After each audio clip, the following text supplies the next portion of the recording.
하나 여쭤보겠습니다. 지난주 설교 제목이 뭐였죠?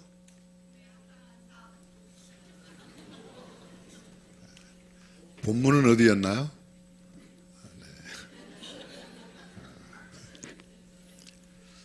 빌립보서 1장 말씀을 중심으로 해서 복음에 합당한 삶, 복음이 무엇인지를 정확하게 알고 복음의 사람으로서 복음을 전하며 사는 사람, 복음의 사람입니다.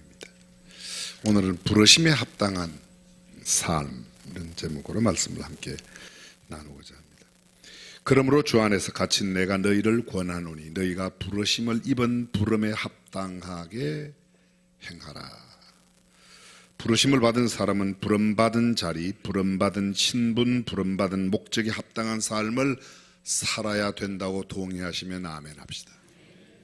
부름받은 신분에 걸맞는 격을 갖추고 운동을 해야 합니다. 이를테면 나라에 부름받은 군인, 그 군인의 신분에 걸맞는 훈련과 군인다운 삶을 살아야 합니다. 교사로 부름받은 사람, 경찰관으로, 소방관으로, 공무원으로 각양각색의 자리에 부름받은 사람은 부름받은 자리에 내게 주어진 직임의 자리에서 내게 맡긴 사명을 잘 감당해야 됩니다. 국가대표 선수로 부름받은 운동선수들, 내가 축구선수로 부름받았으면 축구선수답게 가슴에 단 태극마크에 자기의 나라, 우리나라 대한민국에 부끄럽지 않은 그런 대표 선수로 뛰어야 됩니다. 축구하는 사람이 배구하는 사람에게, 배구하는 사람이 야구하는 사람에게 서로를 비난하면 옳지 않은 경우입니다. 회사의 사원으로 입사를 하게 되면 그 회사 사원으로서 걸맞는 삶을 살아야 합니다. 세상에 널리 알려진 와이즈맨, 또는 로타리 클럽, 라이온스 클럽, 그런 회원으로 가입하면 라이온스 클럽의 회원이 되면 라이온스 클럽이 요구하는 여러 요청 사항이 있습니다. 그것을 다 이루고 회원이 되어야 정회원으로서의 삶을 살아가는 겁니다. 예수 믿는 사람, 그리스도인으로 하나님께서 하나님의 자녀로 우리를 불러주셨습니다. 그 부름의 자리에, 부름에 걸맞는 삶을 살아야 될 줄로 믿습니다. 어떤 모임과 단체의 일원으로 부름받으면 그 부르심에 합당한 격을 갖추고 그의 신분과 그의 자리, 위치, 역할에 걸맞는 말을 하고 행동하고 삶을 살아야 자기가 속하여 있는 그 단체나 모임에 누를 끼치지 않습니다. 이것은 의무요 책임입니다. 만약 어떤 사람이 그 부르심에 합당하게 살지 못한다거나 그 소속되어 있는 모임과 단체, 공동체에 불명예를 안기거나 욕을 먹게 하거나 자리와 신분, 직위에 어울리지 않는, 소위 말해서 부르심에 합당한 삶을 살지 못한다면 얼마나 창피하고 부끄러운 일이 되겠습니까? 그러면 우리는 물어야 합니다. 우리는 하나님의 부르심에 합당한 삶을 살고 있는가? 오늘 주님께서 로마의 옥중에 갇혀 있는 바울을 통하여 우리에게 이렇게 말씀하십니다. 내가 너희를 권하노니, 여기 권한다는 말씀은 간청한다는 겁니다. 고압적인 명령으로 하는 것이 아니라 아주 매우 간곡하고 간절하게 애원하는 태도로 부탁하는 겁니다. 애절하고 간곡하게 요청하는 그 내용, 도대체 그것이 무엇인가?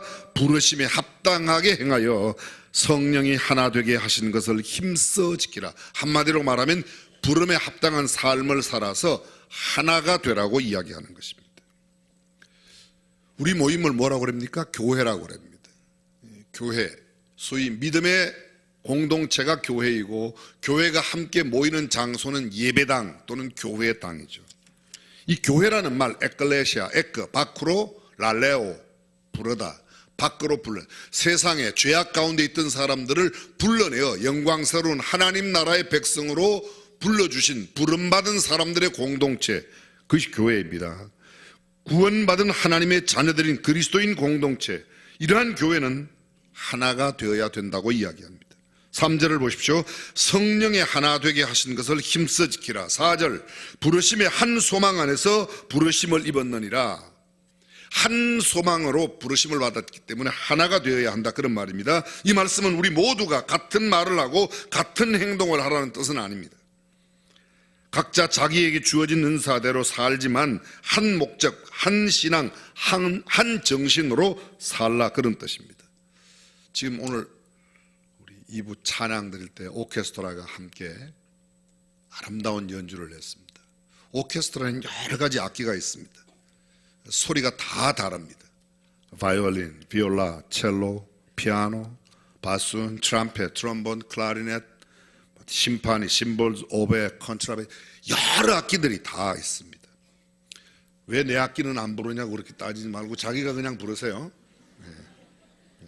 다 각기 다른 소리를 가진 악기를 연주합니다.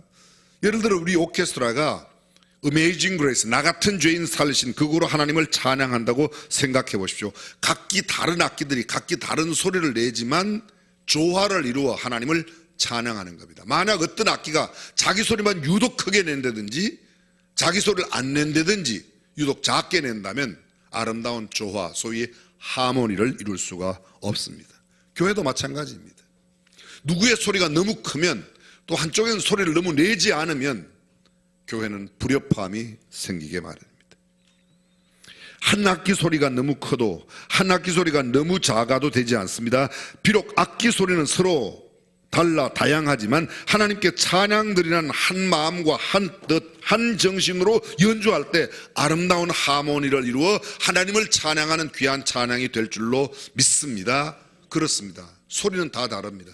교회 내에 여러 직분, 여러 부류의 사람들이 함께 모여 있습니다. 우리 교회만 해도 수천 명 등록된 교인이 수만 명 됩니다. 그 많은 사람들이 각기 자라온 배경이 다르고 가지고 있는 탤런트와 은사가 다 다릅니다.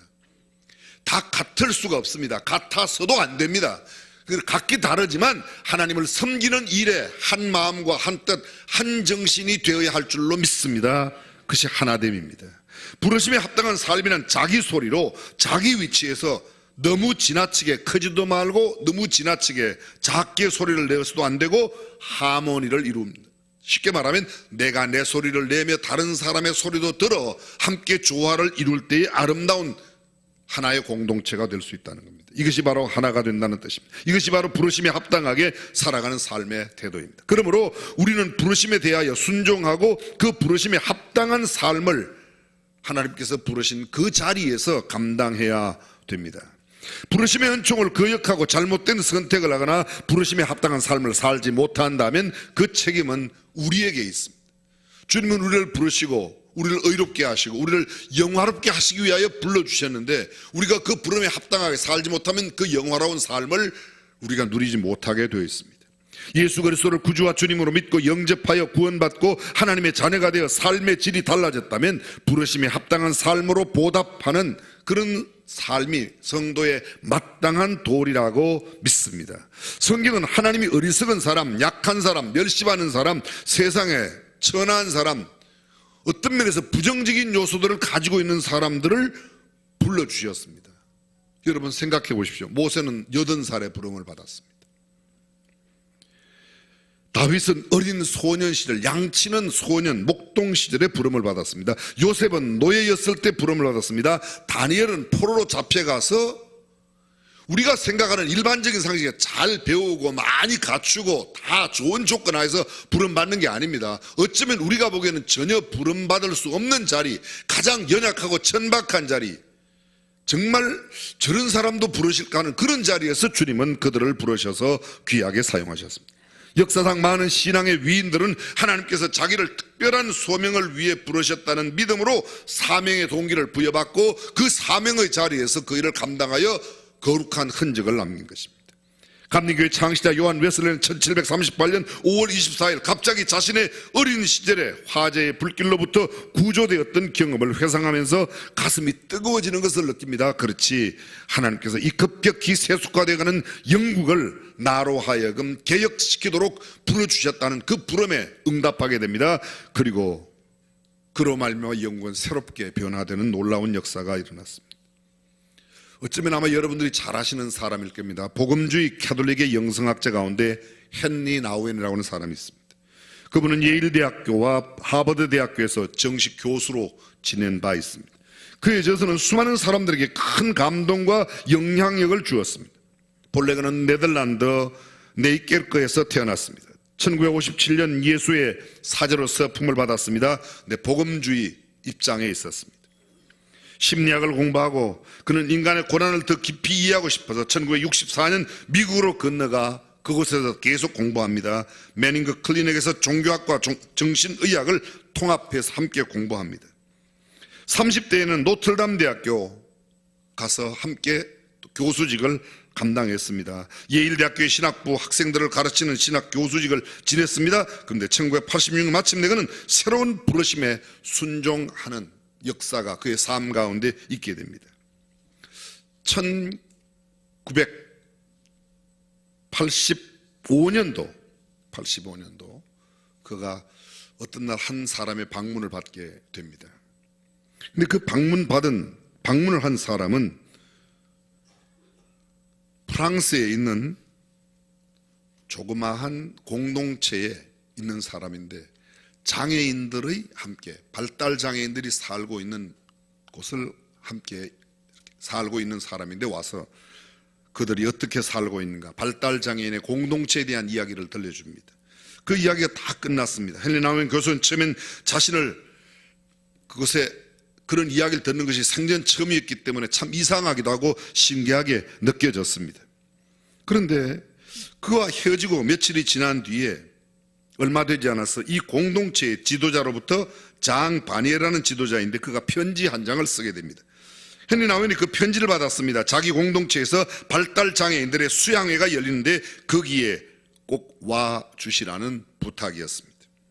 헨리 나우엔 교수는 처음에 자신을 강사로 초청한 줄 알고 그곳에 갔었는데 막상 가보니까 강사로 부른 게 아니라 우리 수양회는 침묵 수양회니까 침묵 수양회로 함께 동참해 달라는 것이었습니다.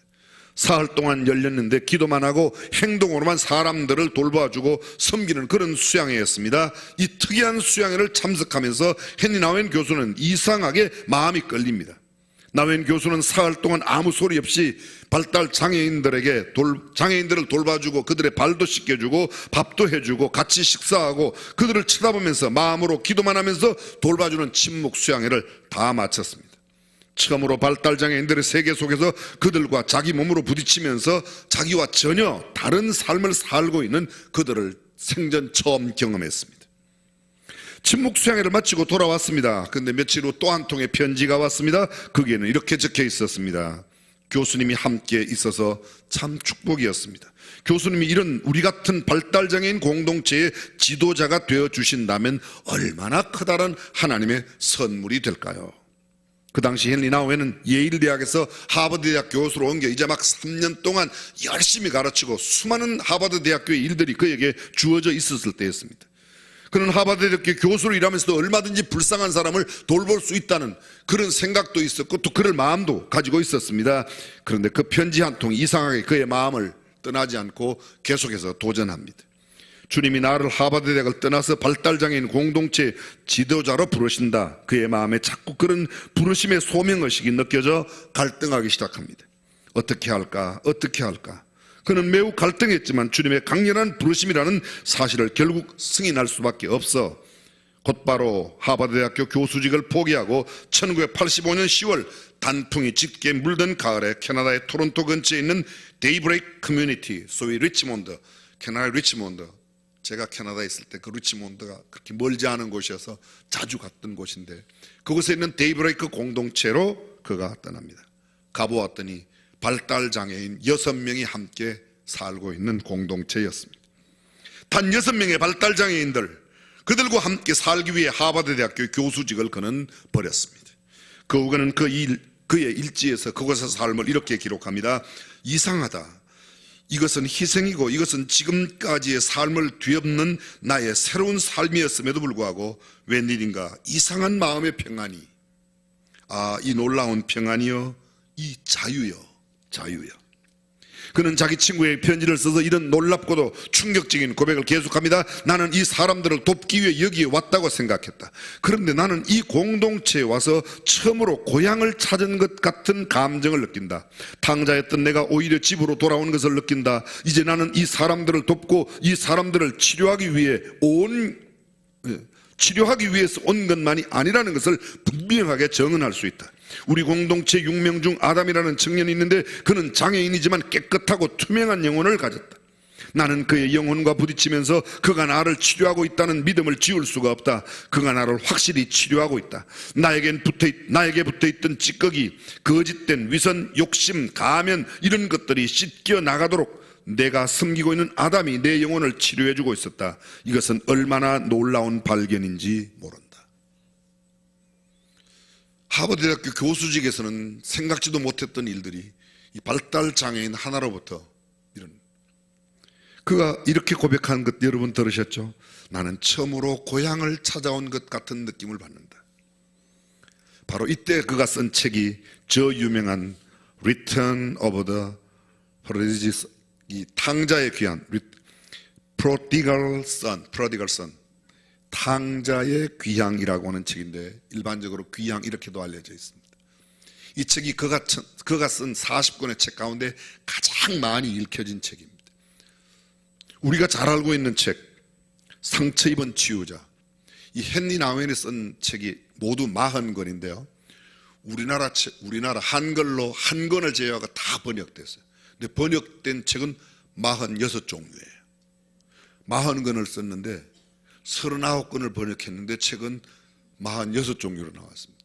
제목을 다르게 붙여서 똑같은 책을 다르게 번역한 책이 몇 권 있다는 겁니다.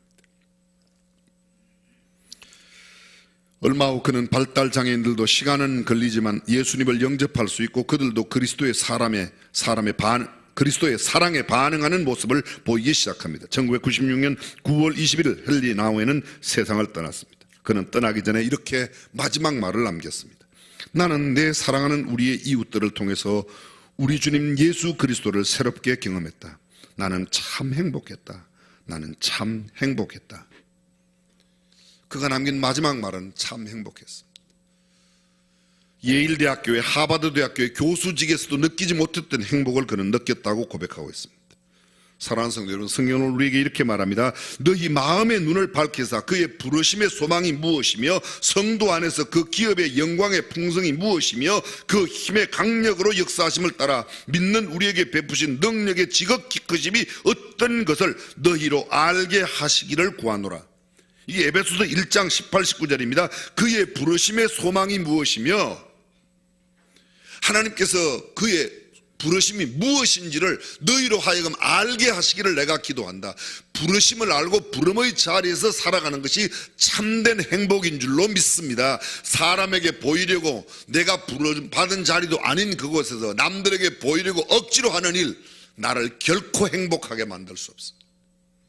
하나님이 불러주신 그 자리에서 하나님께서 내게 맡겨주신 그 일을 감당할 때 우리는 하나님을 영화롭게 해드리고 사람들에게도 기쁨을 나누어 줄 수 있고 내 스스로도 행복한 삶을 살 줄로 믿습니다.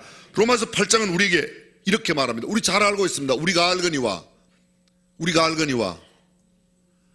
하나님을 사랑하는 자들, 그죠? 하나님께 부르심을 받은 자들은 모든 것이 다 합력하여 선을 이룬다. 하나님을 사랑하는 자 곧 그 뜻대로 부르심을 입은 자들에게는 모든 것이 합력하여 선을 이루느니라. 할렐루야. 그렇습니다. 부르심에 합당한 삶을 살면 우리는 얼마든지 행복해질 수 있다는 겁니다. 고린도전서 1장 24절과 26절입니다. 오직 부르심을 입은 자들에게는 유대인이나 헬라인이나 그리스도는 하나님의 능력이요 하나님의 지혜니라. 26절 형제들아 너희를 부르심을 보라. 육체를 따라 지혜 있는 자가 많지 아니하며 능한 자가 많지 아니하며 문벌 좋은 자가 많지 아니하도다. 그렇습니다. 하나님께서 우리가 탁월하고 재능이 출중하고 무언가 갖춘 게 많아서 부른 게 아니라는 겁니다. 오히려 세상에 미련한 것들을 택하여 지혜로운 자를 부끄럽게 하시는 그 하나님의 부르심에 우리가 택함 받았다는 것, 그것이 은혜요 축복인 줄로 믿습니다. 갈라디아서 5장은 말합니다. 형제들아 너희가 자유를 위하여 부르심을 입었으나 그러나 그 자유로 육체의 기회를 삼지 말고 오직 사랑으로 서로 종노릇하라. 골로새서 3장은 또 말합니다. 그리스도의 평강이 너희 마음을 주장하게 하라. 평강을 위하여 너희가 한 몸으로 부르심을 받았으니. 평강을 위하여. 무엇을 위하여? 평강을 위하여. 교회가 평강을 잃어버리면 부르심에 합당한 모습이 아니라는 겁니다. 히브리서 3장 1절입니다. 그러므로 함께 하늘의 부르심을 입은 거룩한 형제들아 우리의 믿는 도리의 사도시며 대제사장이신 예수를 깊이 생각하라. 하늘의 부르심을 입은 거룩한 형제들아, 예수를 깊이 생각하라. 베드로전서 3장 9절입니다. 악을 악으로 욕을 욕으로 갚지 말고 도리어 복을 빌라. 이를 위하여 너희가 부르심을 입었으니 이는 복을 유업으로 받게 하려 하심이라. 복을 유업으로 받게 하려고 우리를 불러주셨다. 쉽게 말하면 복 주시려고 우리를 불러주셨다는 겁니다. 로마서 1장 1절 우리 지난주에 함께 나누었습니다. 예수 그리스도의 종 바울은 사도로 부르심을 받아 하나님의 복음을 위하여 택정함을 입었으니, 모든 사람들은, 그리스도 안에 있는 모든 사람은 하나님의 자녀로 부름을 받았습니다. 그 자녀들 가운데 특별한 사명을 맡겨 특별한 직책을 맡기는 소위 second calling, 제2의 부르심이 있을 수 있다는 겁니다. 우리는 이 첫 번째 부르심뿐만 아니라 두 번째 부르심이 있다면 그 부르심에도 민감하게 반응하고 부르심의 자리에서 부르심에 합당한 삶을 살아야 할 줄로 믿습니다. 아주 엄청난 재벌 장로님에게 당대 최고의 명문대를 졸업한 전도 유명한 아들이 있었습니다. 어느 날 아들이 아버지를 찾아와 여쭙습니다. 아버지, 사랑하는 여인이 생겼습니다. 결혼하고 싶습니다. 허락해 주십시오. 아버지는 얼마나 반가운 소식인지, 그런데 그것도 잠깐뿐 아들이 사랑한다는 여인의 이야기를 듣고 아버지는 너무도 놀랐습니다. 시골에서 자기 집에 들어와 살고 있던 가정부, 초등학교 문턱도 가보지 못한 가정부 자매를 그가 사랑한다는 것이었습니다. 아버지는 아들에게 묻습니다. 네가 왜 그 여자를 사랑하냐 그랬더니 그 여자는 영혼이 깨끗하고 예수님을 믿는 신앙이 너무 맑고 깨끗해서 그 여자를 사랑한다는 거였습니다. 아버지와 아들은 함께 기간을 정하고 기도하기로 했습니다. 얼마가 지나갔습니다. 아버지가 다시 아들을 불렀습니다. 아들아, 너는 아직도 그 자매를 사랑하냐? 네, 그렇습니다. 사랑합니다. 이 아버지 장로님이 믿음으로 결혼을 허락하고 아들과 함께 그 여인에게 공부를 가르치기 시작합니다. 훌륭한 가정교사를 데려왔습니다. 마침내 그 자매는 검정고시를 거쳐 명문대를 졸업해 많은 이에게 존경받는 자리에 이르게 되었고, 그 가정에 아들의 남편이자 시아버지의 며느리가 되었습니다. 자매는 재벌 시아버지께 선택받는 순간 이전과는 비교할 수 없는 새로운 인생이 열렸습니다. 그런데 만약 자신의 성공이 자기의 공로라고 생각하고 내가 뭐 잘나서 그렇다고 생각하면 그것은 부르심에 합당한 삶이 아니라는 겁니다. 사랑하는 성도 여러분, 우리가 어떠한 자리에 부름을 받았든지 하나님이 불러주셨고 주님이 부르신 그 부름에 그것을 귀하게 여기고 부름에 합당한 삶을 살면 하나님의 모든 것을 유업으로 받는 후사가 될 줄로 믿습니다. 그것이 부르심에 합당한 삶을 살아가는 목적이고 또 이유, 까닭이 되는 겁니다. 주님은 바울을 통하 이렇게 말씀하십니다. 너희가 부르심을 받은 일에 합당하게 행하라. 하나님께서 예정하시고 지명하여 선택하여 주신 우리는 재벌가의 며느리로 부름받은 자매처럼 이전과는 전혀 다른 가치 있는 존재가 되었으므로 그 가치에 합당한 삶을 살아야 될 것입니다. 그 가치 있는 삶을 사는 것, 어떤 삶이 도대체 그 삶인가? 오늘 성경은 주옥 같은 단어 5개로 부르심에 합당한 삶을 이야기합니다. 2절을 보실까요? 첫 번째, 모든 겸손과, 모든 겸손. 타이페이노 프로수네라고 하는 말로 되어 있습니다. 겸손은 성경이 만든, 기독교가 만든 아주 아름다운 미덕의 단어입니다. 기독교 이전 고대 사회 속에서는 겸손은 전혀 미덕으로 생각지 않았습니다. 이교 세계 사회에서는 용감함이 미덕이었고 겸손은 아주 보잘것없는 쓸모없는 것이었습니다. 오히려 겸손이라는 말은 움츠리며 굽실거리며 엎드리는 것으로 멸시했습니다. 헬라 타이페노스라는 이 말은, 겸손을 나타내는 이 말은 항상 부정적인 단어와 함께 쓰였습니다. 노예 같은, 비천한, 평판이 나쁜, 굽실굽실하는, 이 말은 땅에 기는 잡초를 나타내는 그런 형용사로 아주 나쁜 말에만 쓰이던 단어가 겸손이었습니다. 그런데 기독교가, 복음이, 성경이 이 단어를 아주 값진 단어로 만든 것입니다. 기독교는 겸손을 제1의 미덕으로, 모든 미덕의 근거와 원천으로 두었습니다. 유명한 바실은 이렇게 말합니다. 겸손은 모든 미덕을 담는 보석 상자다. 참으로 그런 것 같습니다. 어떻게 겸손해질 수 있는가? 3가지를 이야기합니다. 철저한 자아를 인식할 때, 두 번째, 자기 삶을 그리스도의 삶 곁에 또는 하나님의 명령빛 아래 둘 때, 셋째로 마지막으로 자신이 하나님의 피조물임을 인정할 때 겸손해질 수 있다고 말합니다.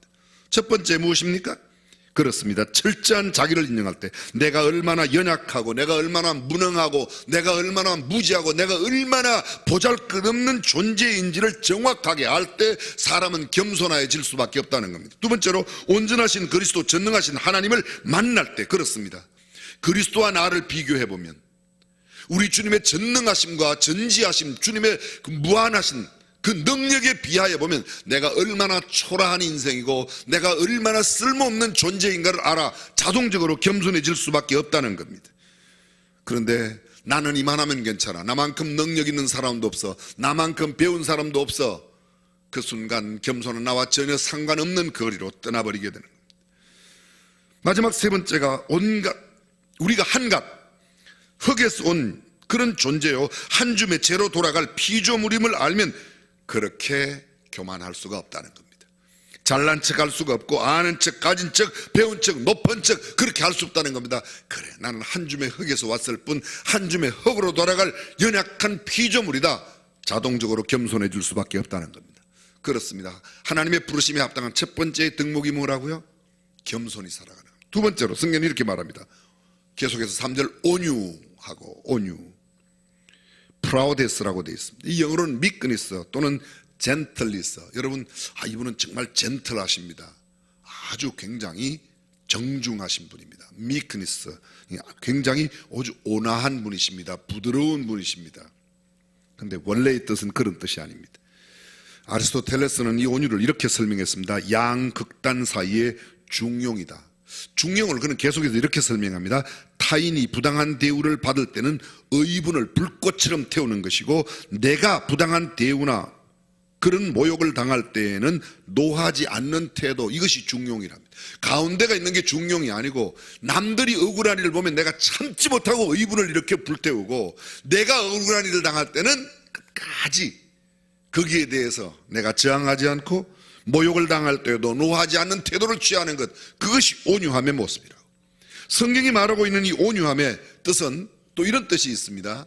잘 길들여진 동물, 아주 야성이 강하고 아주 거칠고 모관한 게 많고 그런 그 야생마가 잘 훈련이 되어서 명마가 되고 준마가 되고 아주 우성마가 된 그런 상태의 모습을 온유라고 그렇게 표현합니다. 자, 다시 말하면 모든 움직임을 통제할 수 있는 그런 경지에 이르는 사람, 하나님에 의해 철저히 지시받고 통제받는 사람이 되어서 함부로 내 본성 안에 있는, 내 야성 안에 있는 거친 모습을 드러내지 않습니다. 여러분, 우리가 생각할 때 처음부터 아주 이렇게 조용하고 나약하고 부드럽고 온화하고 이런 사람이 온유한 사람, 그건 온유한 사람이 아니에요. 온유한 사람은 처음에는 야성이 너무 강합니다. 거친 모습이 많고 아주 터프하고 굉장히 남들에게 혐오감을 주는 그런 모습이 있지만, 오히려 그것이 잘 다듬어져서 하나님의 능력으로 훈련되고 잘 다듬어져 더 이상 그러한 모습들이 겉으로 나지 않는 상태. 보십시오. 어떤 말이 준마가 됩니까? 어떤 말이 아주 명마가 되고 우승마가 됩니까? 야성이 강한 말이 훈련이 되어야 되지, 처음부터 힘없고 온화한 말은 그냥 계속 그렇게밖에 안 되는 거예요. 그래서 볼 때 사람을 만날 때 참 죄송합니다. 성질이 지랄 맞고 아주 못됐고 아주 이상한 짓을, 저거 훈련만 받으면 제대로 되겠네, 가능성이 있다는 거예요. 계속 있으면 별 볼일 없지만 하여간 제대로 훈련만 받으면 오히려 거친 사람이 더 훌륭한 사람이 될 수 있다고 생각하시면 됩니다. 저는 그런 면에서 상당히 가능성이 많은 사람. 여러분 주위에 그런 사람 있지 않습니까? 정말 골칫덩어리, 문제야. 죄송합니다. 우리 학교에, 우리 예담 학교에 좀 그런 애들이 몇 명 있어요. 저는 한 번도 그 애가 이상하게 안 보여요. 정말로 진짜로 이상하게 안 보여. 쟤는 앞으로 무슨 간증을 만들려고 저러 할까? 그렇게 보면 기도가 되고 그렇게 또 이쁠 수가 없어요. 제가 눈이 좀 이상한가요? 진짜로. 야, 얘는 정말 어떤 간증을 만들까? 어떤 때는 선생님이 저한테 와서 그래요. 걔는 어렵다고. 어려운 게 아니에요. 우리가 걔를 못 참는 성품이 있는 거지. 걔는 괜찮아요. 걔 조금만 더 참고 조금만 더 기다리면 걔 훌륭한 사람 될 거예요. 두고 보세요. 어쩌면 선생님은 그 아이의 훌륭한 모습을 정말로 보게 될 것입니다. 아멘! 됐어요. 제가 아멘 했으니까 그냥. 사랑하는 성도님은 잘 다듬어진 성품, 그것이 바로 온유라는 겁니다. 세 번째, 성경 계속해서 말합니다. 오래 참음이라고 말합니다. 결코 굴복하지 않는 정신, 그것이 오래 참음이에요. 패배한 채로 결코 강화를 맺지 않는 로마인의 완강함을 표현한 말인데요, 전쟁에 패배하고 고난을 당하고 불행해도 낙담하거나 좌절하지 않고 단념하지 않는 그러한 정신, 그 어떤 상황이 어려운 가운데 있더라도 결코 포기하거나 단념하지 않는 모습, 그것이 오래 참음이라는 겁니다. 또 반대로 오래 참음은 이런 뜻도 있습니다. 인간에 대한 인내. 유명한 설교가 황금이빨을 가린 크리소스톰이라고 하는 설교가는 이렇게 말합니다. 복수할 수 있는 힘을 가지고 있음에도 결코 복수하지 않는 정신이 오래 참는 겁니다. 내게 복수할 수 있는 능력도 있어요. 복수할 수 있는 기회도 왔어요. 근데 그 원수를 내가 복수를 하지 않습니다. 왜요? 내가 참느라고. 우리는 능력이 안 돼서 원수를 못 갚죠. 힘이 안 돼서 못 갚잖아요. 힘이 있어도, 기회가 왔어도 그렇게 하지 않는 것, 그거 참는 겁니다. 그것이 바로 여기 성경이 말하는 오래 참는, 보복을 거부하는 정신입니다. 괴로워하지 않으며 불평과 원망 없이 모욕과 손해를 기꺼이 당하는 겁니다. 내가 어떤 모욕을 당해도 거기에 화내지 않고 대항하지 않습니다. 내가 어떤 어려움을 당해도 극도로 어리석은 사람에게조차 정말 내가 무시당하고 멸시당하고 그렇게 업신여김을 당하여도 그것조차 참고 불평 없이 대하고 정중하게 내 태도를 견지하는 자세, 그게 마크로투미아, 오래 참음입니다. 성경은 이렇게 말합니다. 사랑은 언제나 오래 참고, 오래 참고. 사랑은 온유하며, 그렇습니다. 예수 그리스도께서 십자가 위에서 참으신 그 참음, 그것을 우리의 삶에 익힐 때 참된 부르심에 합당한 삶을 살아가는 것이라고 말합니다. 마지막 네 번째입니다. 사랑입니다. 사랑. 사랑으로 용납하는 겁니다.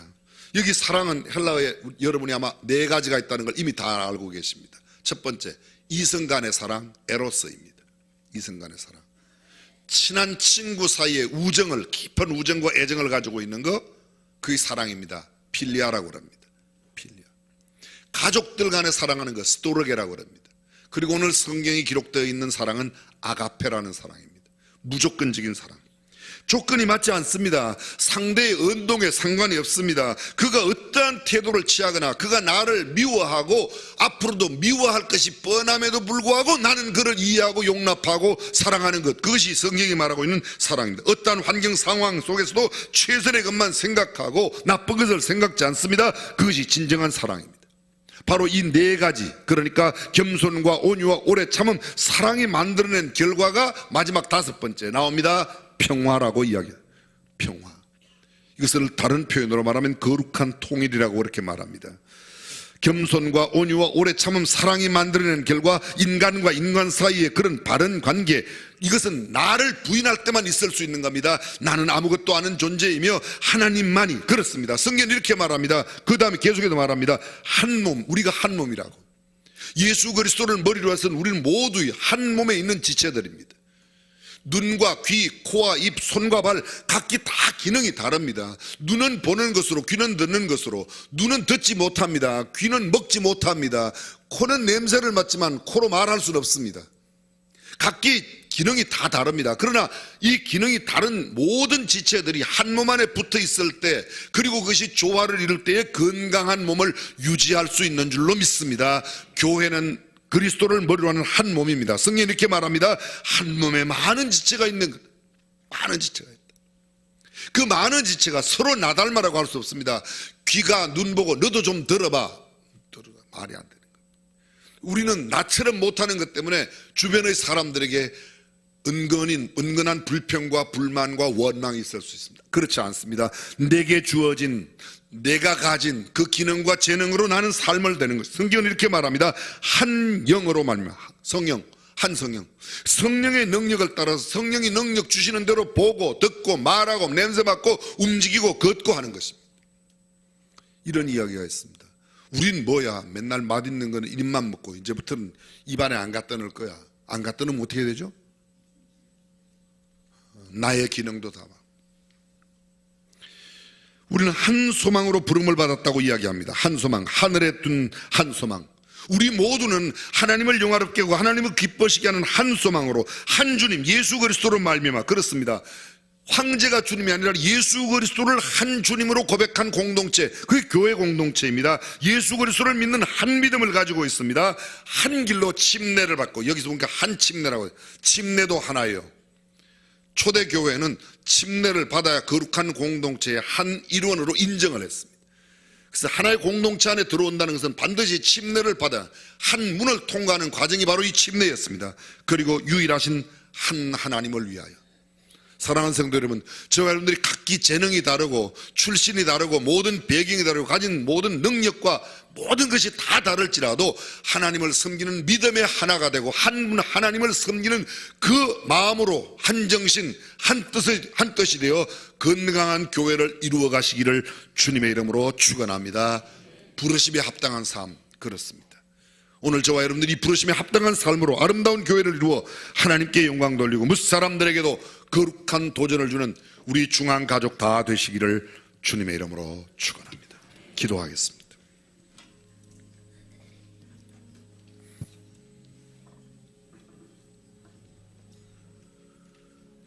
눈만 가지고, 입만 가지고, 귀만 가지고, 손만 가지고는 건강한 몸을 이룰 수 없습니다. 모든 기능을 다 함께 조화롭게 갖추고 있을 때 건강한 몸을 이룰 수 있습니다. 나를 무엇으로 어디에 부르셨는지, 어떤 기능을 감당하라고 부르셨는지, 나를 부르신 부름에 합당한 삶을, 그 자리를, 그 위치를, 그 신분을 정확하게 찾아야 합니다. 그리고 그것을 충성스럽게 감당할 때 아주 건강한 교회가 될 것입니다. 전능하신 우리 하나님, 주님의 핏값으로 사신 우리 중앙교회가 건강한 몸이 되어 하나님을 영화롭게 기뻐시게 해드리고 무슨 사람들에게도 참 아름다운 교회의 모습을 나타내는 산 위의 동네 같은 교회가 되게 하여 주옵소서. 주 예수님의 이름으로 기도합니다. 아멘.